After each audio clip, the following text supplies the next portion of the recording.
Hello friends, मैं स्वागत करता हूं डेली करंट अफेयर्स के इस सेशन में, जहां आप लोग को 29 जनवरी 2025 का करंट अफेयर्स पूरा डिटेल्स में डिस्कशन करेंगे। तो आप जो है लास्ट तक देखिएगा, ये सब महत्वपूर्ण टॉपिक आपका कवर किया जाएगा। हर करंट अफेयर्स आपका स्टेटेड जीके के माध्यम से और मैपिंग के माध्यम से जो है डिस्कशन किया जाएगा। सबसे पहले आपको बता दें कि आज जो है सेशन जरूर आपका लेट होगा, क्योंकि मैं एक बार जो है वीडियो पूरा रिकॉर्ड कर चुका था, बस उसमें जब अपलोड करने लगा तो वॉइस ही नहीं आया। तब से मैं परेशान था, एक दो लोग को और दिखाया, तब जाकर के वॉइस अभी आने लगा है। तब आप ये वीडियो आपका जो है डाल रहे हैं, अपलोड कर रहे हैं। तो देखिएगा, अभी पहला इंपॉर्टेंट डेट देखिएगा, भारतीय समाचार पत्र दिवस आज मनाया जा रहा है। तो इंपॉर्टेंट हो जाता है, क्या मनाया जा रहा है? Indian newspapers day.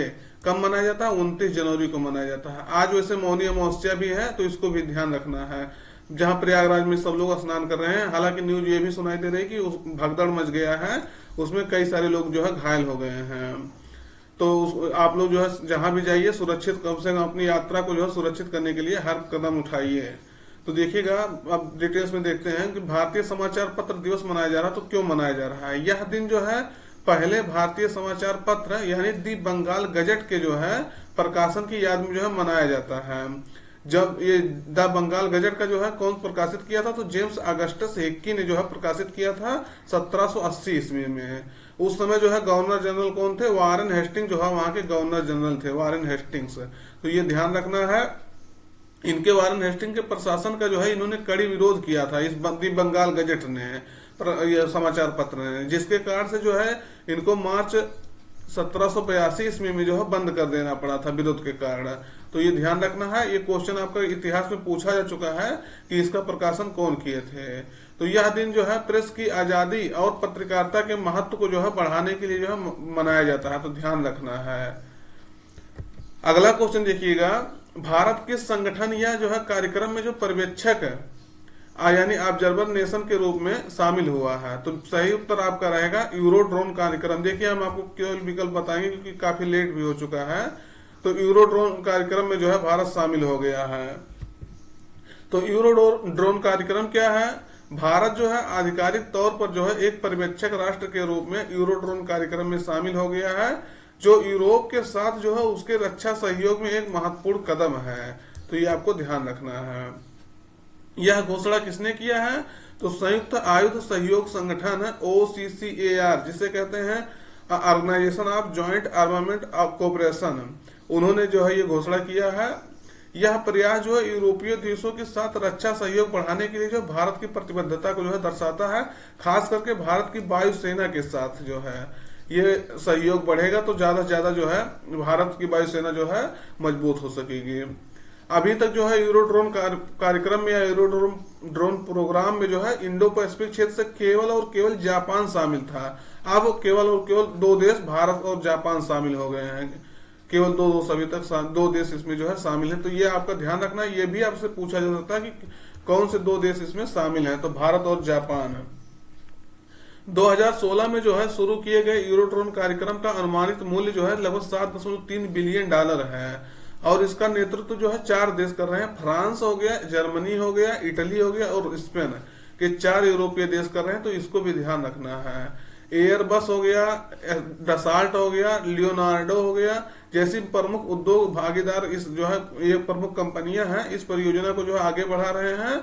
और इस परियोजना को जो है अमेरिकी MQ-9B रीपर है एक कंपनी, जैसी गैर यूरोपीय सिस्टम पर जो है यूरोप की निर्भरता को कम करने के लिए जो है तैयार किया गया। तो यूरोप जो है इस कंपनी पर जो है निर्भर है, अमेरिकी कंपनी है, उस पर कम करने के लिए ये सिस्टम विकसित किया गया है। भारत को भी इसमें जो है ऑब्जर्वर बना दिया गया है, और जापान को इसमें बनाया गया है इंडो पैसिफिक क्षेत्र से।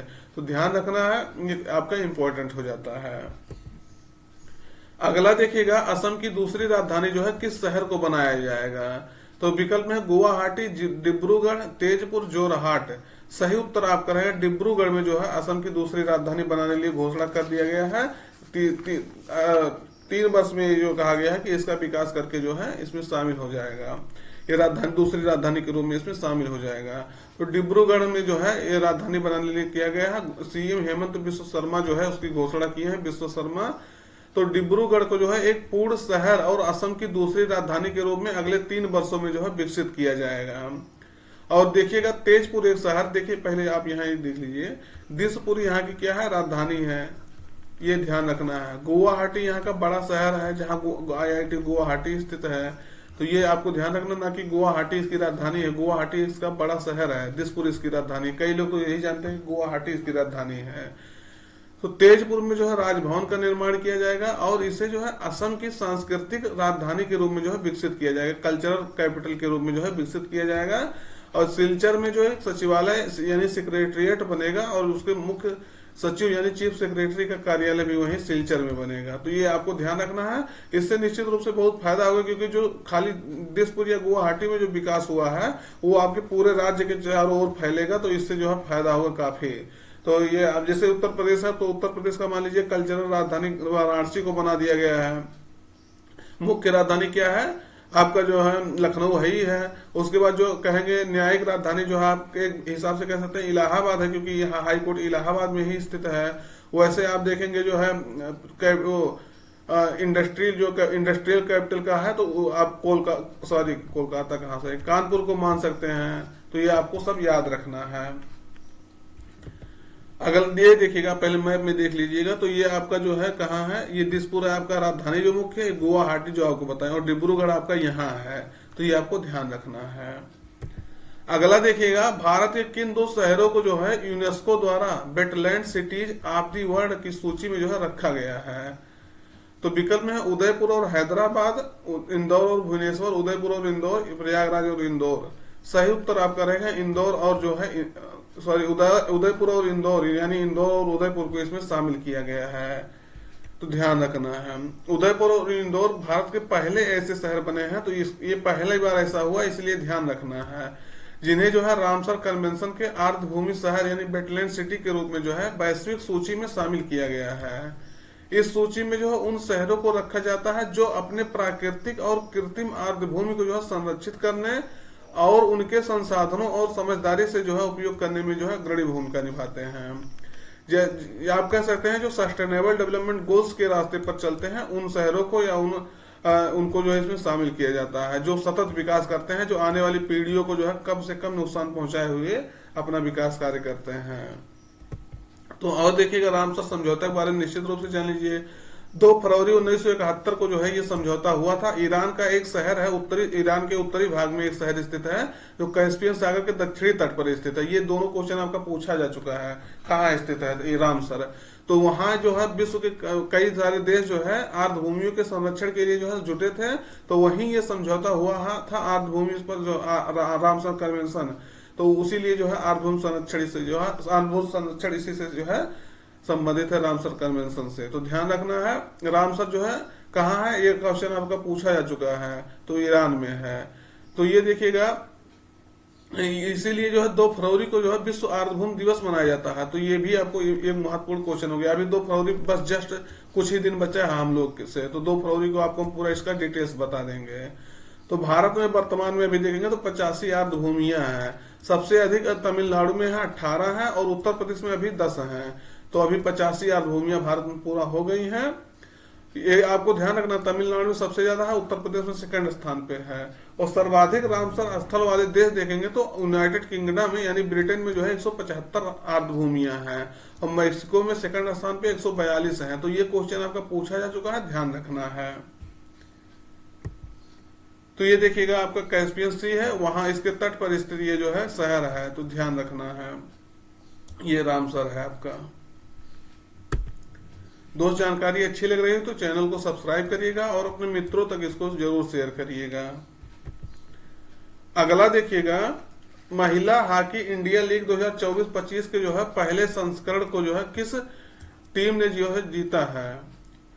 तो आपको बताना है महिला हॉकी इंडिया लीग 2024-25 में किस टीम ने ये जीता है। तो सही उत्तर आप करेगा उड़ीसा वॉरियर्स ने जो है, उड़ीसा योद्धा ने जो है जीता है। सॉरी, उड़ीसा वॉरियर्स महिला हॉकी इंडिया लीग ने जो है 2024-25 के पहले संस्करण में उड़ीसा वॉरियर्स ने JSW सोरमा हॉकी क्लब को हराया है। ये आपसे पूछा जा सकता है किसको हरा करके जीता है। तो JSW सोरमा हॉकी क्लब को। आयोजन कहाँ हुआ था, तो Marang Gomke Jaipal Singh Munda astroturf hockey stadium Ranchi में इसका जो है आयोजन हुआ था झारखंड के रांची में। 2025 में जो है कितने व्यक्तियों को जो पद्म विभूषण अवार्ड से जो है सम्मानित किया गया, प्रदान किया गया? तो सही उत्तर आपका रहेगा 7 व्यक्तियों को। देखिएगा, पहले आप 1954 में स्थापित हुआ था पद्म पुरस्कार, जिसमें क्या होता, सबसे हाईएस्ट पद्म होता है, मतलब अवार्ड होता है भारत रत्न। उसके बाद से पद्म श्रेणी में 3 पुरस्कार आते हैं। कौन कौन? पद्म विभूषण सेकंड स्थान पे, थर्ड पे इसके भारत रत्न के बाद सेकंड स्थान पे पद्म भूषण थर्ड पे, और फोर्थ पे आपका पद्म श्री। तो ये चारों अवार्ड जो है दिए जाते हैं। और देखिएगा ये भी 3 का घोषणा हुआ है, पद्म विभूषण, भूषण और पद्म श्री। तो इसमें जो है 139 लोगों को टोटल दिया गया है, जिसमें पद्म विभूषण देखेंगे तो 7 व्यक्तियों को दिया गया है, ध्यान रखना है। तो डिटेल्स देखिए, 139 व्यक्तियों को पद्म पुरस्कार प्रदान किया गया है, जिसमें पद्म विभूषण 7 लोगों को हम बताएं आपको, पद्म भूषण जो 19 लोगों को और पद्म श्री 113 लोगों को दिया गया है। और 139 लोगों में अगर आप देखेंगे तो 10 विदेशी हैं, इसमें 23 जो है महिलाओं को और 13 लोगों को जो है मरणोपरांत दिया गया है। ये आपका इंपॉर्टेंट है, ध्यान रखना है। पद्म विभूषण किसको किसको दिया गया, क्योंकि 7 व्यक्ति ही हैं और सेकंड हाईएस्ट अवार्ड है तो इम्पोर्टेंट है, इसलिए इसको देख लेते हैं। जस्टिस जगदीप सिंह खेहर जो सार्वजनिक क्षेत्र में इनको दिया गया है, 44वें मुख्य न्यायाधीश थे, चीफ जस्टिस ऑफ इंडिया थे, और भारत के पहले सीजीआई थे, चीफ जस्टिस ऑफ इंडिया थे। तो इनको ये अवार्ड दिया गया है। अगला देखेंगे जीएन रेड्डी, सॉरी दूसरा देखेंगे डीएन रेड्डी हैं, तेलंगाना से बिलोंग करते हैं, विश्व प्रसिद्ध गैस्ट्रो एंट्रोलॉजी हैं। पद्म भूषण इनको जो है 2016 में मिल चुका है, और पद्म श्री 2002 में मिल चुका है। कहने मतलब इनको भारत रत्न और मिल जाए तो ये चारों जो हाईएस्ट अवार्ड हैं ये पा चुके होंगे। अगला देखिएगा तीसरा, लक्ष्मी नारायण सुब्रमण्यम को जो है कर्नाटक से बिलोंग करते हैं, जो इनको कला के क्षेत्र में दिया गया है, वायलिन वादक हैं। ये पद्म भूषण भी पा चुके हैं 2001 में, तो इनको पद्म विभूषण भी दिया गया है। कुमुदनी रजनीकांत लखिया, ये कला के क्षेत्र में इनको दिया गया है, कथक नृत्यांगना है। तो ये उत्तर प्रदेश में कथक होता है, आपको पता होगा। पद्म श्री इनको जो है 1987 में दे चुका है, पद्म भूषण जो है 2010 में। तो ये आपको ध्यान रखना है। और अगला देखिएगा, यमटी वासुदेवन नायर को दिया गया है, मलयालम लेखक है, तो इनको ये दिया गया है। श्री ओसामू सुजुकी को दिया गया है, जापान से बिलोंग करते हैं, मरणोपरांत दिया गया है। क्यों दिया गया है? क्योंकि जो सुजुकी मोटर, हम लोग सुजुकी गाड़ी चलाते हैं, आप सब हमको लग रहा है जरूर एक बार सुजुकी में बैठे होंगे। तो सुजुकी जो वाहन है या कार है, उसके ये जो है सीईओ रह चुके हैं, उन्होंने इसको स्थापना किया था। तो वो अभी उनका हाल ही में कुछ दिन पहले देहांत हो गया है, जिसके कारण से उनको मरणोपरांत दिया गया है, जापान से बिलोंग करते हैं। शारदा सिन्हा को देखेंगे तो मरणोपरांत दिया गया है, लोक गायिका, इनको जो है लोक गायिका थी, बहुत अच्छा गाना गाती थी, मैथिली में, हिंदी में, बिहारी में, तो ये भोजपुरी में, तो इनको मरणोपरांत दिया गया है। इन्हें बिहार कोकिला के नाम से जो है जाना जाता था। ये क्वेश्चन पूछा जा चुका है बिहार पीसीएस में। तो बिहार कोकिला के नाम से प्रसिद्ध शारदा सिन्हा को जो है दिया गया है। 1991 में इन्हें पद्म श्री दिया जा चुका है, और पद्म विभूषण 2018 में जो है दिया जा चुका है। तो ये आपको ध्यान रखना है। अगला देखिएगा, ICC test player of the year जो है किसे चुना गया है? तो सही उत्तर आपका रहेगा, विकल्प में पहले देखिएगा, अर्शदीप सिंह, जसप्रीत बुमराह, उर्मिल पटेल, वैभव सूर्यवंशी। सही उत्तर आपका रहेगा, जसप्रीत बुमराह को जो है चुना गया है। क्या? टेस्ट में जो है प्लेयर ऑफ द ईयर। तो ये आपको ध्यान रखना है। आईसीसी पुरुष T20I international cricketer of the year Arshdeep Singh को चुना गया था, हम आपको कल या परसों में ये बता चुके हैं। और आईसीसी महिला T20 international cricketer of the year मेली केयर को चुना गया था, जो न्यूजीलैंड से बिलोंग करते हैं। तो ध्यान रखना है, महिला वाला मेली केयर को, और पुरुष वाला जो है किसको दिया गया था? अर्शदीप सिंह को। अभी जसप्रीत बुमराह को किसमें दिया गया है? टेस्ट वाले प्लेयर ऑफ द ईयर। तो ये आपको ध्यान रखना है। ये देखिएगा आपका जसप्रीत बुमराह का इमेज है। अगला देखिएगा, इजराइल का नया राजदूत जो है किसे नियुक्त किया गया है? तो विकल्प में देखिएगा, सब विकल्प देख लीजिएगा। इजराइल काफी न्यूज में रहता है, और इजराइल फलस्तीन युद्ध के कारण से ही काफी न्यूज में रहता है, और भारत के कई सारे लोग वहां जो है जॉब लेने के लिए जो है गए हैं, आपको ये शायद आइडिया जरूर होगा कि वहाँ अच्छे खासे पैकेज पे जो है जॉब के लिए अप्लाई किया जा रहा है तो भारतीयों द्वारा। तो जितेंद्र पाल सिंह को जो है यहाँ का राजदूत नियुक्त किया गया है। तो किसके स्थान पे किया गया है? तो संजय सिंगला के स्थान पे इनको जो है नियुक्त किया गया है। 2000 ये जितेंद्र पाल सिंह जो है 2002 बैच के IAFS ऑफिसर हैं और वर्तमान में विदेश मंत्रालय के कार्यालय में ये कार्यरत हैं। तो ये आपको ध्यान रखना है। किस राज्य में जो है मुख्यमंत्री मोबाइल ऑपरेशन थिएटर लॉन्च किया गया है? सॉरी, ये हल्का खांसी जुकाम है। तो मुख्यमंत्री मोबाइल ऑपरेशन थिएटर कहाँ लॉन्च किया गया है? विकल्प में है बिहार, नागालैंड, त्रिपुरा, छत्तीसगढ़। सही उत्तर आपका रहेगा नागालैंड में जो है इसको लॉन्च किया गया है, वहां के जो है सरकार द्वारा। तो नागालैंड के गवर्नर हैं ला गाडेसन, उन्होंने इसको जो है उद्घाटन किया, लॉन्च किया है। उद्देश्य यही है कि राज्य के जो ग्रामीण क्षेत्र हैं और दूर दराज के जो क्षेत्र हैं वहां आधुनिक सर्जिकल और स्वास्थ्य सेवाएं प्रदान करना।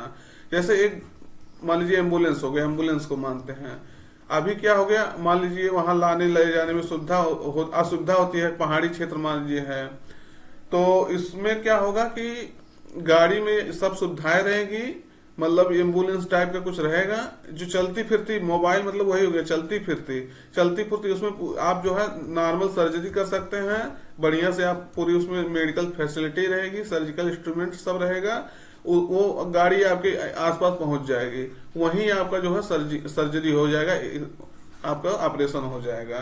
तो ये निश्चित रूप से इम्पोर्टेंट है। तो ये आपको किसने शुरू किया है? नागालैंड। आपको पता होगा पहाड़ी क्षेत्र है, काफी दूर दराज वाले क्षेत्र में, दूर दराज क्षेत्रों से जो है वहां पहुंचना काफी कठिन होता है, तो वहां जो है ये सुविधा शुरू किया गया है नागालैंड में। तो अच्छा कदम है। अगला देखिएगा, कामिंग मेंडिस को ICC इमर्जिंग, मतलब ये उभर रहे हैं अभी, emerging men's cricketer of the year का पुरस्कार दिया गया है। तो ये किस देश से जो है बिलोंग करते हैं? तो आपको सही उत्तर लगाना है, श्रीलंका से ये बिलोंग करते हैं, तो ध्यान रखना है। श्रीलंका के 25 वर्षीय बल्लेबाज हैं कामेंडू मेंडिस को ICC emerging men's cricketer of the year का पुरस्कार दिया गया है। ये अपने पहले 8 टेस्ट मैचों में लगातार 8 अर्धशतक लगाए थे, तो निश्चित रूप से ये जो है इम्पोर्टेंट पर्सनालिटी हो जाता है। तो ये इमर्जिंग इसीलिए इनको जो है इस श्रेणी में men's cricketer of the year चुना गया है, इमर्जिंग के श्रेणी में। यह उपलब्धि जो है हासिल करने वाले पहले बल्लेबाज बने हैं। निश्चित रूप से ये क्वेश्चन इंपॉर्टेंट है, किस देश से बिलोंग करते हैं ये भी इंपॉर्टेंट है। तो आज का सेशन यहीं तक रखते हैं। देखिए मित्र, हम दो बार ट्राई किए, एक बार तो पूरा लेक्चर जो है रिकॉर्ड कर लिया था, अपलोड करने वाला था, तब तक सुन रहे कि आवाज ही नहीं आई, फिर से मैं उसको दोबारा रिपीट किया, फिर 2-3 मिनट किया, फिर हम कहे चेक कर लेते हैं, फिर नहीं आया, तब 1-2 लोगों से हेल्प लिया गया और पूरा अपडेट किया गया और सब चेक किया गया सेल वगैरह, तब जो है ये आवाज आपका पहुंच रहा है। तो आप जो है वीडियो को लाइक करिएगा, शेयर करिएगा अपने मित्रों तक। अगर चैनल सब्सक्राइब नहीं किए हैं अभी तक तो सब्सक्राइब कर लीजिएगा, क्योंकि काफी सारे बहुत मेहनत के बाद जो है आपके पास लेक्चर डिलीवर किया जाता है। तो मिलते हैं नए सेशन में, तब तक अपना पढ़ाई जारी रखिएगा। जय हिंद।